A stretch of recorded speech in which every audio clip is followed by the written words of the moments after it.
ഇതുപോലുള്ള സംസാരം കാണുമ്പോഴാണ് പുറത്തു നിന്നുള്ള ഒരാൾ പറയുന്നത് ഇവൻ കൂട്ടിയിട്ട് കത്തിച്ചിട്ടാണെന്ന് തോന്നുന്നു സംസാരിക്കുന്നത് എന്നുള്ളത്. ഇവിടെ രാജ്യങ്ങളെ കത്തിക്കുന്നു, മനുഷ്യരെ കത്തിക്കുന്നു. ഇവിടെ ഒരു സിഗരറ്റ് കത്തിക്കുന്ന വലിയ ചോദ്യമായിട്ട് വരും. അവൻ ചിന്തിക്കുന്നുണ്ടോ? ഈ കൂട്ടിയിട്ട് കത്തിക്കുന്നു, പിള്ളേർ വലിക്കുന്നു എന്ന് പറയുന്ന സാധനം ആരാണ് കൃഷി ചെയ്യുന്നത്? അവരെ ആരെങ്കിലും പിടിച്ചിട്ടുണ്ടോ? ചിന്തിക്കുന്നില്ല. അതൊന്നും നമ്മുടെ നാട്ടിലില്ല, നിരോധിച്ചിരിക്കുന്ന സാധനമാണ്. പിന്നെ ഇത് എവിടെ ഉണ്ടാവണ? പിള്ളേരെ പോക്കറ്റില്ല. ചിന്തിക്കുന്നുണ്ടോ? ഇവിടെ ടൺ കണക്കിന് കൊണ്ടുവന്ന് ഇറക്കുന്ന സാധനം കച്ചവടം ചെയ്യുമ്പോൾ പിടിക്കുന്നില്ല, പിള്ളേര് വലിക്കുമ്പോഴാണ് പിടിക്കണം. ചിന്തിക്കുന്നുണ്ടോ? There is no crime about like this thing. Substance ഉപയോഗിക്കുന്നത് ഓൺലി ഹാബിറ്റൽ ഇഷ്യൂസാ.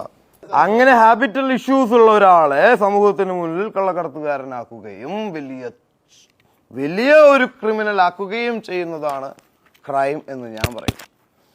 അതുവഴി അവന്റെ കുടുംബത്തെയും ചുറ്റുപാടുകളെയും നശിപ്പിക്കുന്നതാണ് ക്രൈം എന്ന് ഞാൻ പറയും. അല്ലാതെ അത് ഉപയോഗിക്കുന്നത് ക്രൈം അല്ല.